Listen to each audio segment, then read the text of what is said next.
What the heck's a rain shadow? We'll answer that question today on Rain Shadow Living, your guide to Port Townsend, Sequim, and beyond.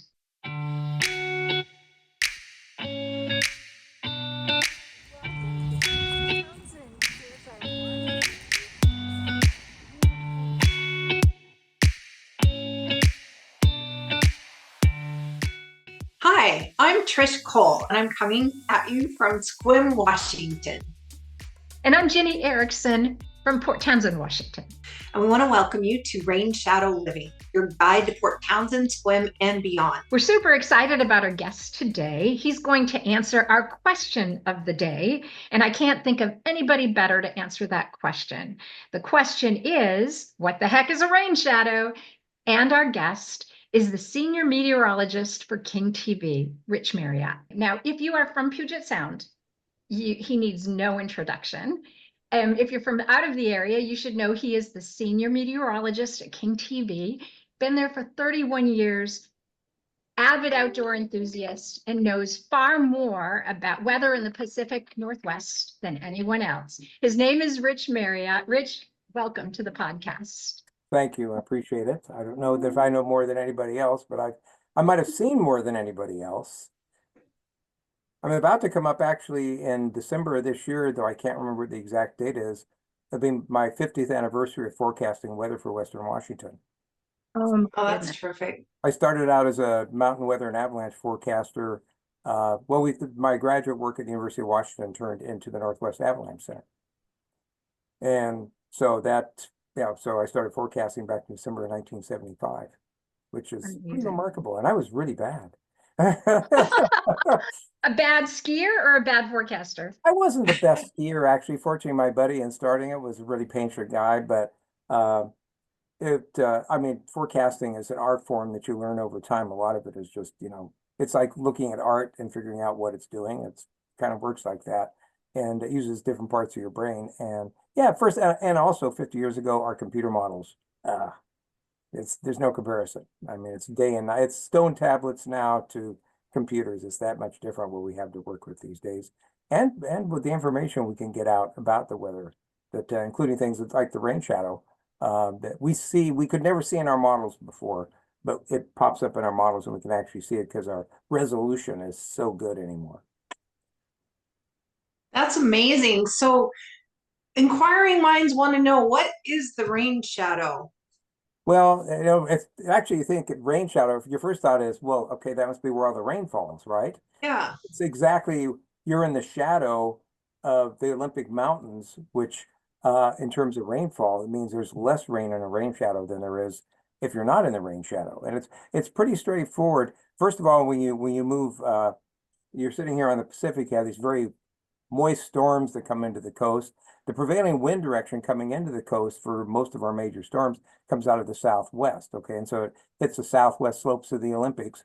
And when you take an air mass and you lift it, as you go up higher in the atmosphere, it gets colder. And so when air mass moves higher, it also gets colder. As it gets colder, the amount of water vapor it can hold goes down. And so it will reach a point where clouds will begin to form, and then it'll get enough, will condense out to form raindrops or snow, depending on the elevation. So it dumps huge amounts of rain on the southwest and west slopes of the Olympics. I think Forks gets something like 120 inches a year. Some of the southwestern stations there get close to 100 inches a year of rain. But by the time it gets over the top of the Olympics, all that's out of it. And then it starts going down the other side. Now it's going to lower elevations. And so it's getting warmer, so it can hold more moisture. And so basically the air gets drier as it goes down. And when it finally gets down to the northeastern part of the Olympic Peninsula, which would be places like Sequim and Port Townsend in that area, they're in the bullseye of the place which most of the time this drier air comes down, clears out the rain, definitely, and it oftentimes clears out the clouds as well. So you'll end up with more sunshine in the leeward side. And you see it as a real effect. You see it in satellite pictures, you see it in the computer models, et cetera. It's very, very well defined.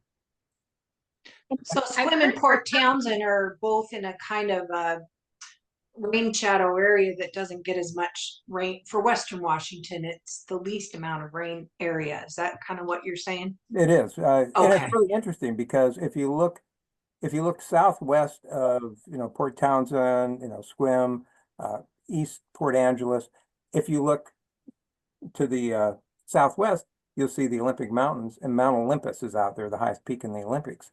And it gets about 220, 240 inches of water a year. Of course, some of it comes as snow, but we melt it down and find out how much it is. 50 miles northeast around Sequim and those areas, they get something around 15 to 16 inches. I mean, Los Angeles is about 13 inches a year, to give you a comparison. And there's a place, we don't know exactly where it is, somewhere out in the water. Someone wants to build an island out there south of Orcas Island, that the computer models estimate that they get probably around 14 inches, 13 inches a year, somewhere in there. So that is one of the biggest drops in annual precipitation distance-wise, that 50 miles from the top of Mount Olympus down to the northeast portion of the Olympic Peninsula, it's really remarkable. There's a place in India, I think, where it's supposed to be a little bit more, but it can't be that much more. I mean, it's just really, really a big difference. Yeah. Oh, Does it make sense on what causes that, though? Say that again, Rich. I say, does that make sense in terms of what causes the rain shadow? yeah. I do Definitely. have a question. I have heard it referred to as the blue hole. Well, yeah, you can do that. I mean, if you look at the satellite imagery during the day, I mean, you will see clouds around and you'll see a hole there. And I think it's also, if you're on the ground looking up, you can see blue sky. I mean, oftentimes, sometimes you'll have what we will see frequently when there's a storm going on is that area may be dry or might get a little mist or something, but oftentimes the clouds are very thin, so you're just looking through high clouds. So I spent a lot of time driving through there because I spent 10 summers living, and I now have a bunch of friends in the Olympic Peninsula, living on Mount Olympus, because I was working on the Blue Glacier up there for the University of Washington. I worked as a glaciologist for them during the summertime because my avalanche center job was only 9 months of the year. So oh, wow. So Mount Olympus was the favorite mountain that I ever climbed. It was magical. I think that the rainforest is amazing. The incredible thing is you can have this dry area there in the northeastern Olympic Peninsula, and on up into the San Juan Islands and over towards Whidbey Island, but you can go a 2-hour drive maybe to get out to a rainforest. I mean, Washington's crazy for these gigantic climatic differences you can see in short distances. Well, and we have some of the most beautiful beaches here too in the Olympic Peninsula, I think, personally. No, they really are. They really are. It's gorgeous out there, and it's wild. I mean, that's the thing that's really nice too, is you get up into the central and northern Washington coast, and it's a national park. And places are just gorgeous places out there that you can hike, not see people, see the Pacific, and you've got a rainforest to your back. That's pretty hard to beat. And mountains everywhere. Eagles overhead. Yeah, mountains everywhere. The Olympic Mountains are fantastic. I mean, you have easy access into Hurricane Ridge in that area, which gives us an expansive view out over the Olympics. And I have a lot of really close friends that I developed while I was working on the glacier up there that do all sorts of hiking. In fact, I should ask, so when you did Mount Olympus, Jenny, did you stop by the research station? We did not. Okay. I forget what ranger station we stopped at to get our beer cans. But it was to the south and it was outside of the Olympics. Okay, this is right up on the glacier. When you go up, you pass the ice fall on your left and you climb up to the big snow dome. Oh, yeah. At the north end of that on the rocks is this research station that was built for the International Geophysical Year back in 1957-58. And that's where I ran that for like 10 years during the summer. Oh my gosh. So I sit on my front porch and have a beer and close look at the Olympics. That's exciting. You've had a really diverse background. I kind of read some of your bio on the King 5 website, and then I read some, I think, misinformation on another site or another Rich Marriott. I don't think there is another one. An imposter. No. So I found 3 different places where you were born. So I was born in Long Beach, California. Okay. I figured King 5 was correct. So yeah. Well, I'll tell you, I mean, I moved here partly for the rain, for me, because I like rain. And growing up in California, and my parents told me that growing up, I used to watch the weather. There was a surprise, and when I was like 9 or 10, I told them I wanted to move to Washington because there was always a front across the state. And so I moved here and I've never been disappointed. But that's the great thing is on any given day, you know, if the rain is getting you down in Seattle, you can always jump in a car and drive up to the Olympic Peninsula and drive up there around you know, around Port Townsend and that area. And it's a different climate, you know. It's just beautiful. It's just the water and the mountains, and shouldn't tell people actually. The hidden gem. But Yeah. we like to share. I mean, seriously, it's Yeah. a beautiful place, and the Olympic Peninsula is a very, very special place in my heart as a result. So It sounds since like you're you from spent a lot of- California Mm-hmm. and you really know the weather there, and you moved to the Pacific Northwest for a break from that, we have a lot of people moving here from places like Arizona and Colorado and California, and they are used to a whole lot of sun, and they read about sunny Sequim and they hear about the rain shadow. Do you have any opinion on how it compares? Let's say compares to Long Beach. Is it as sunny as California, or is it just less rain?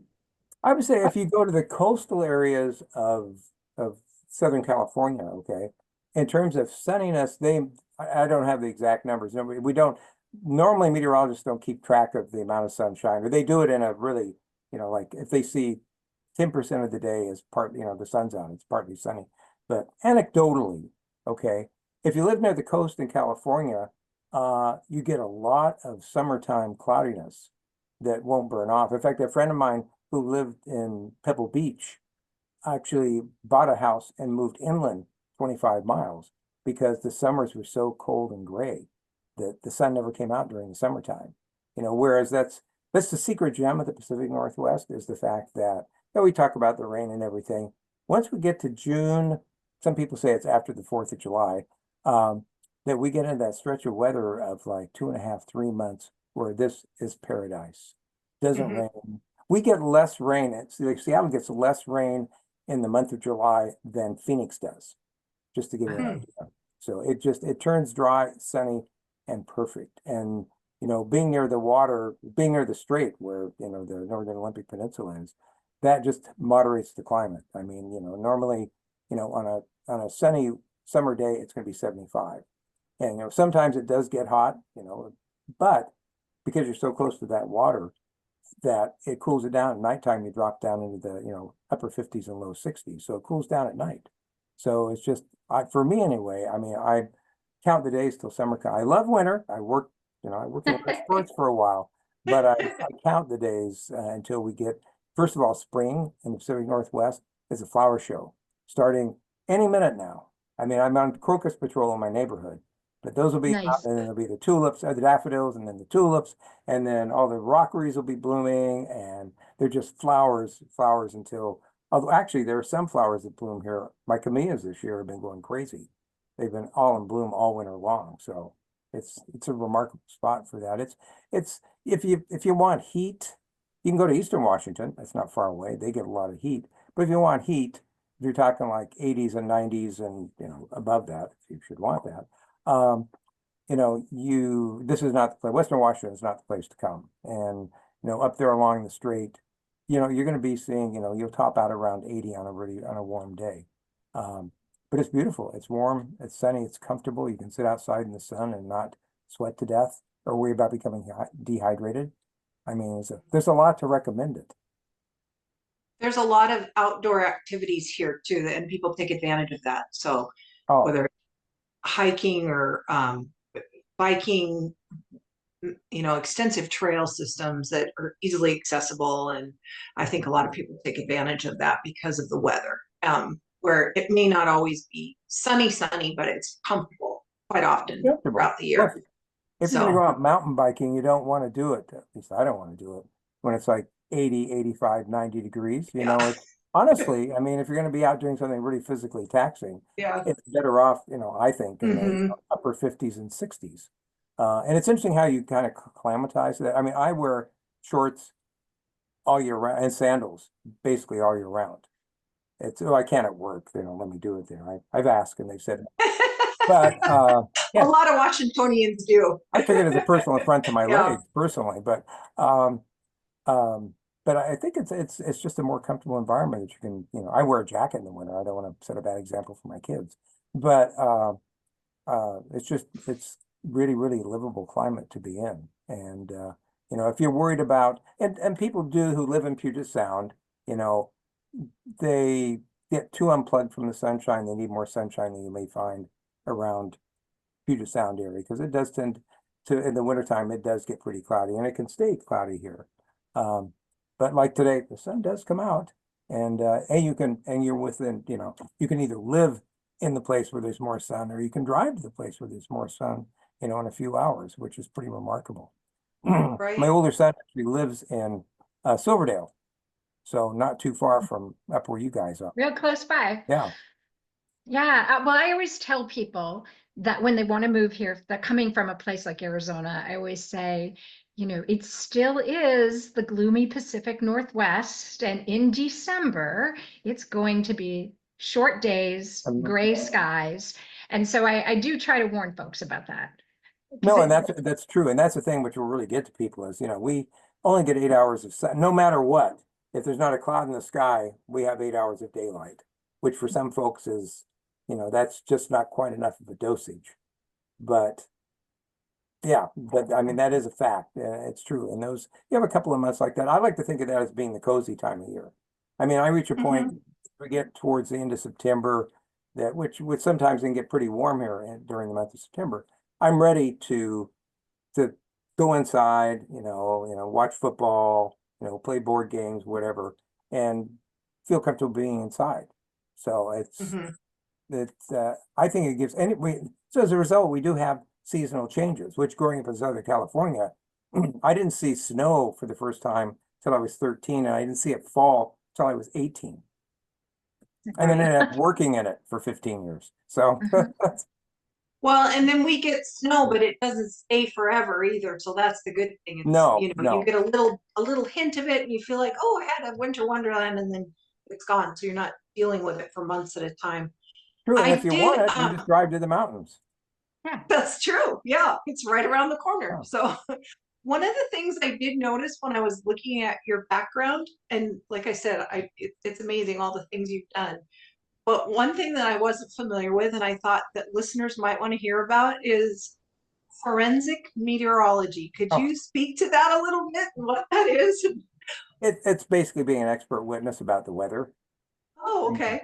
I haven't done too much of that because honestly, it's too serious for me. I mean, Okay. I'm very responsible. I really think about what people do with my forecast and want to help people out, etc. But that's kind of and it was just too much business for me, really. But the sort of thing you do is I remember like one case that I did was there was a unnamed sporting goods company that a couple of people were suing them because they slipped on ice. And they wanted to know if it was actually possible for ice to have formed that day.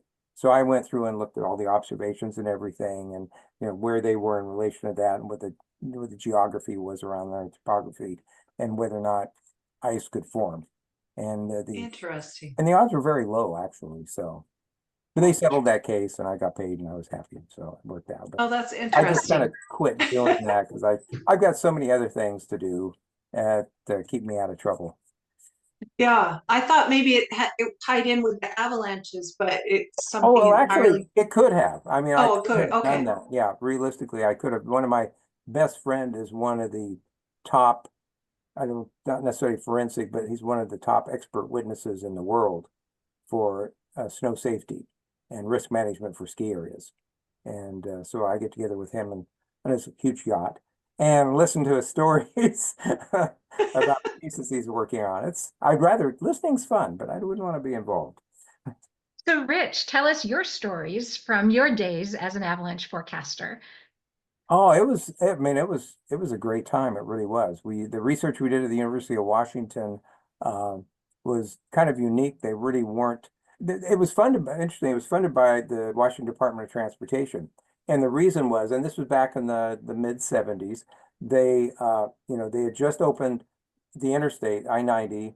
They had problems building the I-90 bridge. As you come westbound off of Snoqualmie Pass, Franklin Falls Bridge that you go over, it had been hit by an avalanche, which had actually affected one of its supports. So they had to go back and re-engineer that. And they were having some problems with avalanche control and cars getting hit by avalanches. And so they were really concerned about it. And so they wanted to be able to forecast mountain weather and avalanches from a central location, because there's a whole bunch of different passes. And then both the Park Service and the Forest Service had an interest, because we had a couple of really tragic backcountry accidents where people had gone out in the backcountry and been killed by avalanches. So they funded the research. We developed the Avalanche Center, which we struggled through all the years that I was there to keep it funded. And now it's more, I think they had over 1 million people access their forecast last year. And backcountry skiing has been such a huge thing everywhere. And so were you risking your life though? I mean, the equipment wasn't that sophisticated then. Did you have to it was ski? not. I don't think that we weren't too sophisticated sometimes. We tried to be pretty much safe. I mean, it is risky, and I mean, I have lost a couple of friends that were not doing anything crazy. They were just doing their jobs, and bad things happen. But it's really it was just fun. I mean, I really enjoyed learning about snow and avalanches, and I'm still involved. Actually, I'm the head of the steering committee for the International Snow Science Workshop, which is the largest international conference on snow and avalanches. We just had our last meeting in Tromsø in Norway last fall. We had people from 27 countries, 11 or 1,200 people that came to it. So it's still fascinating, and to see how the Northwest Avalanche Center has grown. Now there's avalanche centers in a whole bunch of Western states, Canada, and over in Europe. And it's been really interesting to see that whole industry from the start and watch it grow. I mean, it's really fascinating. I'm getting a little old for some of the stuff that I used to do. I'm getting a lot old for some of the stuff I used to do. But it's just great to see what people are doing. Some of the extreme stuff people are doing. Ooh, geez. Even in my and it's super important as a skier. You want that safety and knowing that when to set, like when the ski patrol goes up and sets off the they're explosive. Triggers the avalanche. No, and that's really important. I mean, because you really need to know when and where you want to use your explosives, and you also want to protect. I mean, the thing is they do that control to protect the ski areas. Mm-hmm.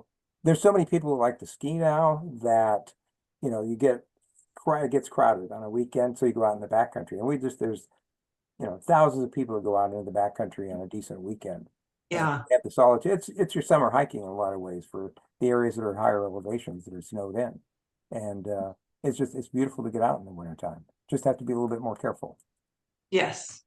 So and does that tie in with at all with lahars and earthquakes or system, or is that totally separate? It's really, I mean, it's the same sort of physics. I mean, it's like hydrodynamics are involved in all this stuff, but you're dealing with really, really different material. Okay. I mean, a lot of my friends from when I was at the University of Washington have gone off to do to work in that field. In fact, one of the graduate students that worked with me, who I just reconnected with in this last year, he went on. He was working on the glacier. He went on and he was the head geologist at Mount Rainier National Park for 25 years and just recently retired. So I asked him, "What are you doing retiring?" You're a youngster, seriously. I watch people come into the Weather Service as interns and now they've retired. Yeah. You just have a passion for it. You're going to be here forever. I mean, it is. It really, and there's such a variety of things that are fascinating. Mm-hmm. It really is. I mean, life is, I want to stick around because there's so many great things that are coming up that we're going to learn about and discover, in the next few decades. So. Well, and Washington has a very diverse systems to choose from too, right? With all the mountains and the beaches and the. Oh yeah, I mean, we have such a diversity. It seems like. Yeah, well, this is one of those places where you can ski in the morning and be in the beach in the afternoon. So it has a lot to do. I mean, the only year-round ski area in the United States is at Mount Hood, which is a 3-4 hour drive away. And you're talking about stories from my years working in avalanche. I couldn't take any time off in the winter because it was avalanche season. So my wife and I, first week of August, we go down to Timberline and go skiing for a week. Mm-hmm. And the lifts open at like 6:30 in the morning. You didn't get to sleep in, and close around 9:30 because it gets too slushy. And then we go down in the rivers in the afternoon, or we would hike up higher on the mountain and dig a pit up there and enjoy the scenery and have a beverage or two. and then ski down at the end of the day. So there's these options that are available to you up there. I've been known to do that and sit by the pool in the afternoon. Yeah, that works. That That's a lot. absolutely. I used to do that in May down at Mount Bachelor in Oregon. I go down there, go skiing in the morning, and go sit by the pool in the afternoon. Right. Yeah. It's Rich, I have two more questions for you. I know you have a hard stop coming up. Yeah, so I The have to go first pick my question- son up from his chess camp this week. So my first question is, if we get so little rain or rain that's on par with Southern California, do we need to worry about wildfires? I want to talk about this in the context of like climate change. We have a lot of people moving to our area. Mhm. We sometimes call them climate refugees because they want to get away from the smoke. They want to get away from the heat. And so they want to come here to sunny Sequim or to Port Townsend. But the world is changing. What do you think about climate change, and what do you think about the potential for disaster in our little paradise? Well, we're talking about the potential for climate refugees 20 or 30 years ago when it came. I was working when I was at UCLA. One of the side projects we were working on was studying the potential for global cooling, because this was back when they were building the Concorde SST. Boeing was building the 2707, and they were talking about there were going to be 500 SST flights a day in the stratosphere, which would lay down a thin layer of high clouds around the entire globe, permanent. And because of all the water vapor would let out in the stratosphere. And so, I mean, what we were trying to compute how much that would reflect back some of the sun's heat and cool the earth. And so we were, at that point, we were trying to do computations on how much it might get cooled, and then, how would you mediate that? And of course, one of the ways that you could mediate it was to put increased greenhouse gases into the atmosphere. So I had moved on when the whole climate controversy came along. I was very surprised to hear suddenly putting CO2 in the atmosphere doesn't warm it, which in fact it does. Greenhouse gases warm the atmosphere. And then you do get these effects. And for Washington State, roughly for the west side of the Cascades, with climate change, two things. First of all, if you're going to be somewhere in the world for the next 50 years for in terms of climate change, this is one of the best places to be. The change will be less, and it won't be that extreme. We will have, as we saw a couple of years ago, we can get hotter now. We've had that happen. That could happen more often, but we'll have warmer summers, and we'll also have warmer winters, but they may be wetter winters. That's what is projected for us. In terms of, you're talking about wildfires, yeah, that is a concern. It really is a concern. You're a little bit better off up on the Olympic Peninsula because you got the strait right nearby. It stays cool. I think the strait, if it's like the Sound, and when it gets really warm, it might make 55, degrees, something like that. So you've got that big radiator out there to help keep you cool and not dry out as much. But any place you have a forest, or you've got grasslands, and we have the dry period during the summer, there is the risk of wildfires. And I think along the strait, we've seen some pretty large, wildfires in the Olympic National Park. So it can happen. It's less likely, I think, overall, and to get ones that are the size, at least along the strait. I mean, there are some concerns within Puget Sound, what they call the urban interface area, where now, and we were talking about this during all the terrible tragedy down in Los Angeles, that, we get to September after a dry summer, there hasn't been much rain since back in May. And in September, we oftentimes get winds coming down out of the Cascades, which are dry and hot. And so in the last 40, 50 years, we were kind of tucked into Bellevue. That was kind of the eastern extent, and then who knows what lived out there. It's too scary. But I mean, now we're out there, we're out in the foothills, we're in North Bend, we're in the relatively new city of Snoqualmie. And so we're out in the forest, which is beautiful. I lived in Redmond for 30 years, and it's absolutely gorgeous. But you get into that time of year, and there are concerns about that. I mean, people are aware of the problem and planning for the problem as well. And so, yeah, you can't rule that out entirely. I mean, unless you want to live in the middle of a concrete whatever. But if you follow the usual practices. But comparatively speaking, what's that? Comparatively speaking, this is a pretty good place to be. It's a pretty good place. And I think that even in places like this, that if you follow what they talk about in terms of clearing, defendable space around your home, Mhm. Use if you're in a risk area, using modern materials which are more fire resistant. As beautiful as a cedar roof is, not a good idea probably. Things like that. So I mean, there's things you can do. I certainly would not live in Redmond. I had been out of the city for a while, and I moved back to Seattle, and I kind of like living in the city now for a while after being out in the middle of the country for 30 years. And so as we wrap this up, what advice would you give to someone who is thinking about coming to the Olympic Peninsula? It could be someone from Pierce County or King County or Skagit County, or it could be someone, from out of state. What would you tell them about the weather and about the rain shadow? I would say, well, if you're trying to find a place that is comfortable really all year round without extremes, if you're looking for the place that has within Western Washington that has more sunshine, the rain shadow is the place to go. You want to be northeast of the Olympics, basically. It's a large, big area out there that generally gets less than 20 inches of rain a year. So again, that's not much more than what they get in Southern California, like in the LA basin.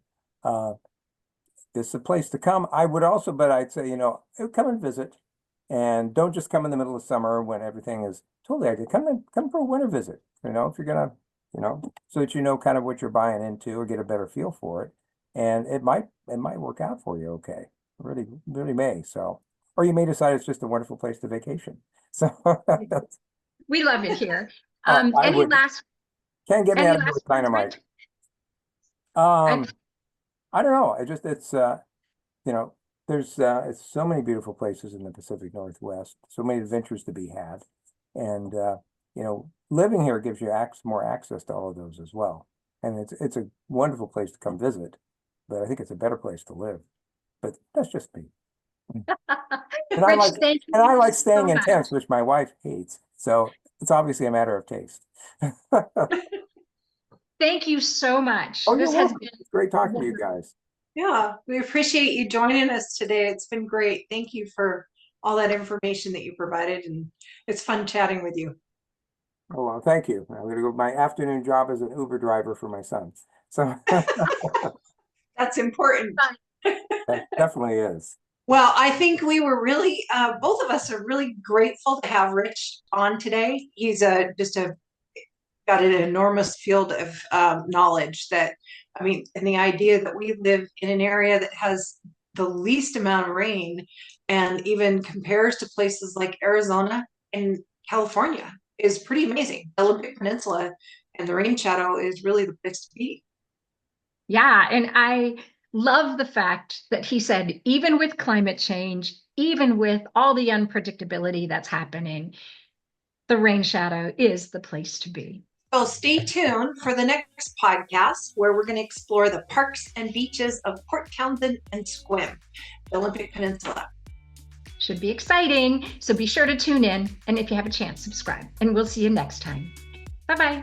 Right. Goodbye.